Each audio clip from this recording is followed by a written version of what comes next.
My name is William Saunders. I was born in New York, but I was sent to Johns Island when I was 18 months old. My name is Leila Potts-Campbell, and I was born here in Charleston, South Carolina.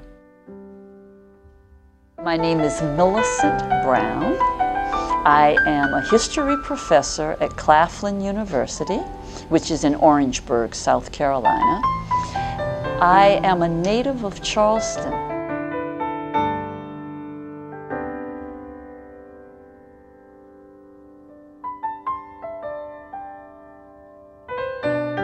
Going to school on Johns Island, one teacher taught 5 grades in one room, but everybody learned.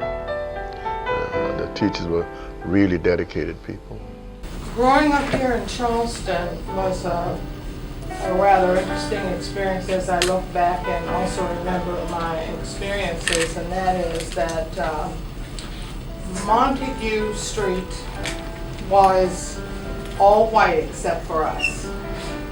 My father was principal of the Avery School, and along with that came this home that we lived on, 54 Montague Street. Nobody ever spoke to us when we were out. When we came out, they went in. I was influenced by my father and my mother, who taught me that I lived in a world where things are not fair. And they decided they wanted to be a part of change, and so therefore I became a person who believed that I could be a part of change. Our language is called Gullah, and to say something in Gullah is that we used to work from kin to cant. You would work from the time you can see in the morning until you can't see at night. And when you got through with that, you were tired. So nobody got into trouble. I don't think we ever thought that we were isolated. Everything we ate was pure food, from the river, from the woods, or from our fields. My mother had been working with Esau Jenkins on Johns Island. There were no schools on Johns Island for black children. And so she and he and several other people worked together to start Heart Gap. And the lady Esau Jenkins that's on here, and there's some guys around, used Gullah as a way to really get over on people. He was so good, but he would speak Gullah, and then folk would really think that he was stupid. And when they realized that he had already made a fool of them, because he would have his way. It wasn't my steps, it was really the steps of my parents and lots of other adults who for a very long time had been trying to get rid of segregated schools. And so for many, many, many years, people had been arguing that this was wrong. You should not segregate people by race. The American Missionary Associations, which started the school in 1865, it was one of the first schools for blacks in all of the United States. And in the early days, all of the teachers were white because they had to come from up north. In 1949, the head of the school board came to my father and said, well, we're going to close Avery because we just don't want you all here. And so my dad said, well, you can't close Avery. Well, why can't we close it? Well, because Burke doesn't have the 12th grade.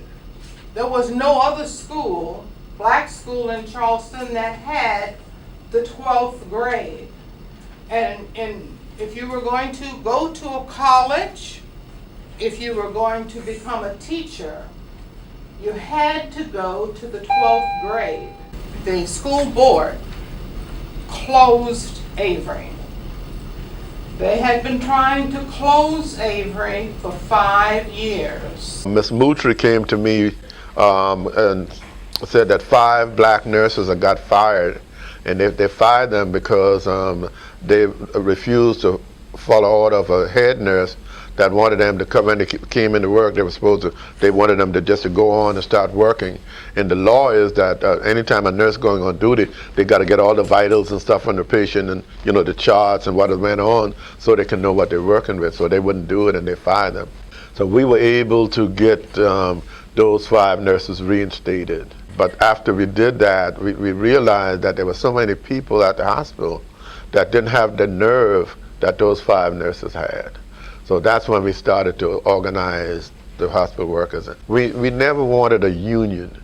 We wanted a hospital workers association. And we said that the doctors have an association, the nurses, the lawyers, the mayors, everybody have an association. So why can't the workers have an association? And they forced to strike because they thought that if they forced to strike, they could get rid of the 10 people like Miss Moultrie and them, and then the other folk would come back to work. They made a mistake with that. Whatever small movie clip on television, it does not describe all of what went on.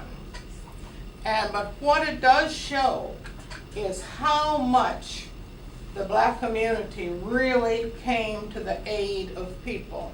And there was a group here in Charleston called the Jackson Street Panthers. And I used the Jackson Street Panthers in doing the hospital strike. We made them the protective for the hospital workers. They would go to jail before the hospital workers went to jail. When Reverend Ralph Abernathy and them would go to jail, we would already had them in jail so they could protect them when they go to jail. We were going to jail every day, right? But we didn't want people to stay in jail because they were going to jail because they were exercising their civil rights. So there was money coming in here, and that was their job.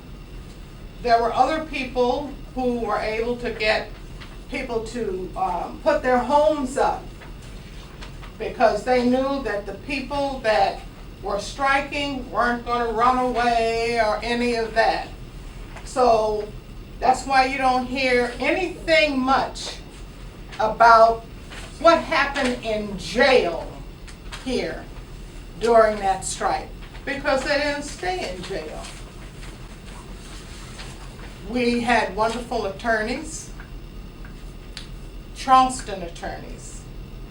And so, everybody had a job. You probably, if you've paid any attention to that, realize that striking went on 2 times a day. Once was when the workers struck. And then in the evening, there were also people walking around the hospital. The strikers were given a rest, and the black community supporters, of whom there were a whole lot, did that. So there was always something going on. Everybody met, and you had your assignment. Today you marched, tomorrow you might have been babysitting, the next day you might have been going out getting food. Everybody had a job. This was a particularly different strike than most of those you read about, mainly because MUSC was a state institution. And so that meant that the police were here from Columbia, and so they felt that they were going to be able to wait out the strikers. And but they didn't.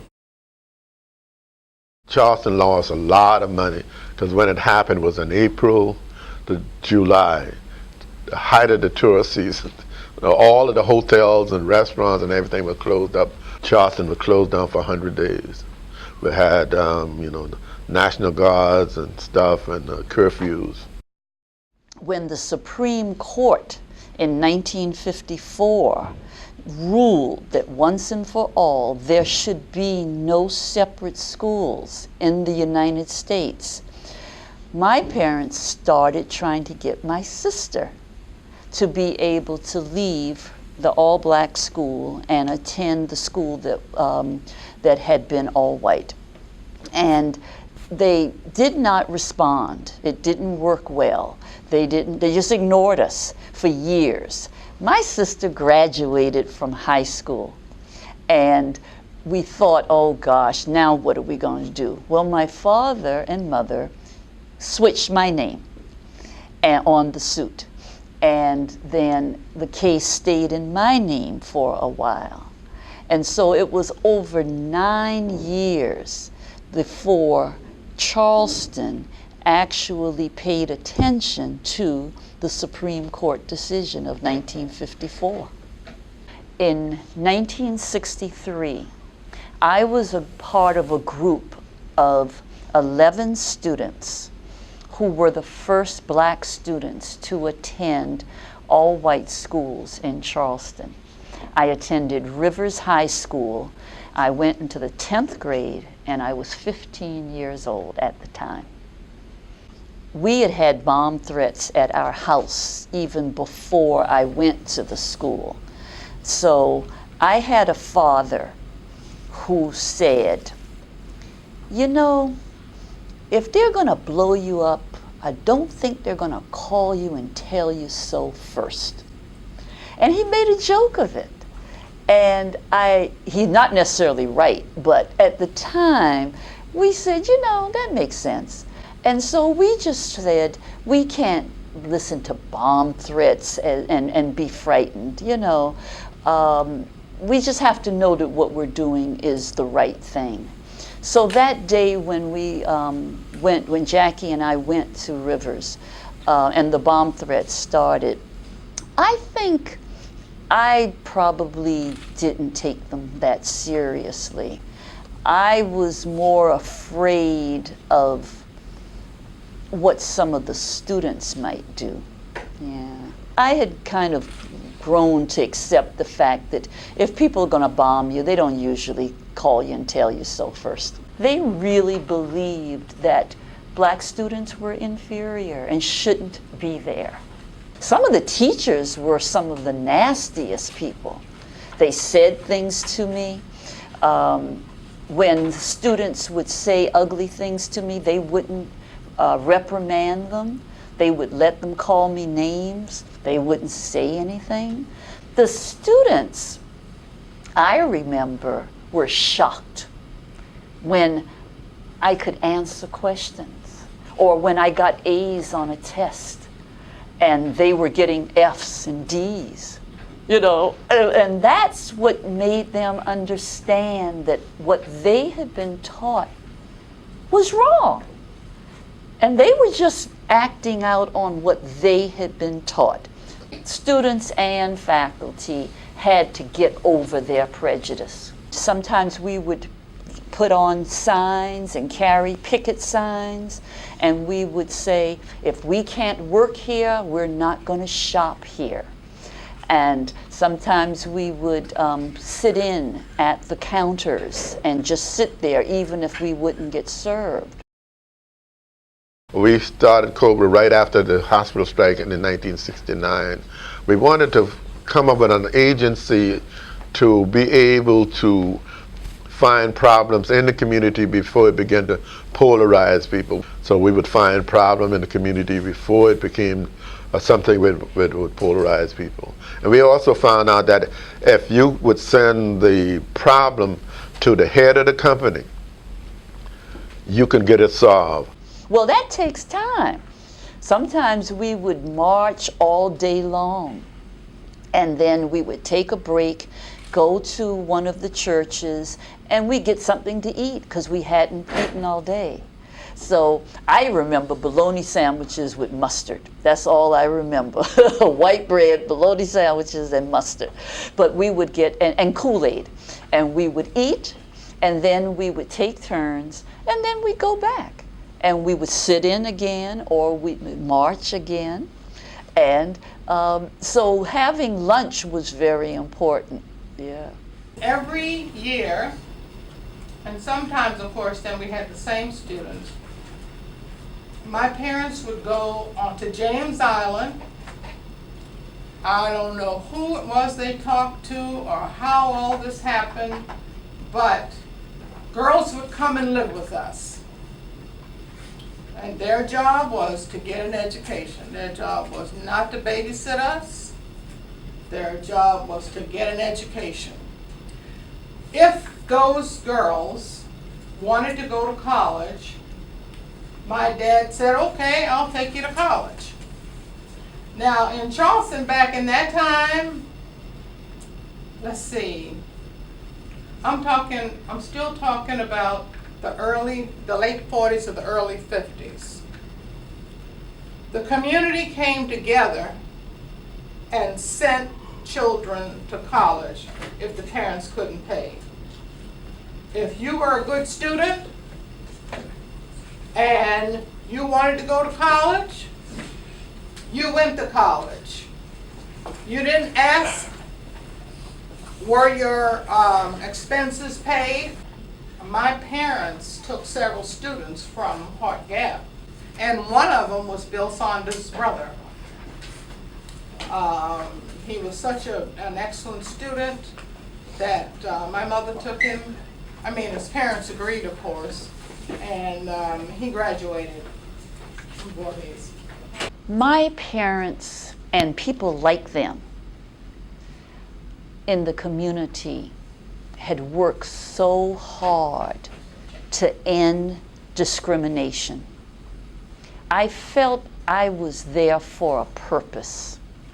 I had a job to do. I was supposed to go in and do something that had not been done before. I was representing my race. I was representing young black children who simply wanted to have an opportunity to have the same facilities, the same books, the same opportunity to excel. I had a job to do. I didn't feel comfortable going home to my parents and complaining because I felt I would have let them down. I think I didn't want them to know how sad I was because I didn't want them to feel guilty. I just decided to hold it in. And I have talked to other people who were the first black students to go into schools, and they tell me the same thing. They didn't want to let the community down. We were there to prove something, and we didn't want people to feel that we couldn't handle it. If you're disciplined, you can do most anything. Education, I tell my kids, 10 kids, that what they got, PhDs and all that stuff, but I tell them they got training. I am educated. And education, you can educate yourself if you're disciplined enough, because everything is available to you. If you can just read and write, the stuff is available. And that's, but back in the day, that's how most of the folk got educated. They did it with reading and being around folk and stuff and studying stuff, but you gotta be disciplined. You gotta do what you're supposed to do when you're supposed to do it. You know, and that's why so many people fail today, because they want somebody else to do it for them. But you can educate yourself. I know to go back and tell you, well, the whys of how is it that I know, because that's what I have to ask when I'm interviewing. You always want to know why. Well, how come? And then that's when you find out about the person's parents and how they think about things. What have been their experiences? What is their motivation? What made them want to do that in the first place? And that's important. That's very important in understanding why. The impact of being one of the first to go into the schools is that after the first came the second. After the second came the third. So the impact was somebody had to go first. And that's the only way others will follow you. And so I'm really very happy that when you take steps, even if you're frightened, you know that you're doing something that other people will follow you, and hopefully it's going to be helpful.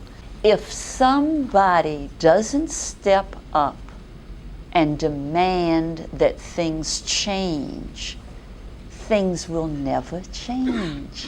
Somebody has to be willing to go forward. You can't wait for other people to make things better. I think somebody had to be first, and I just happened to be that person.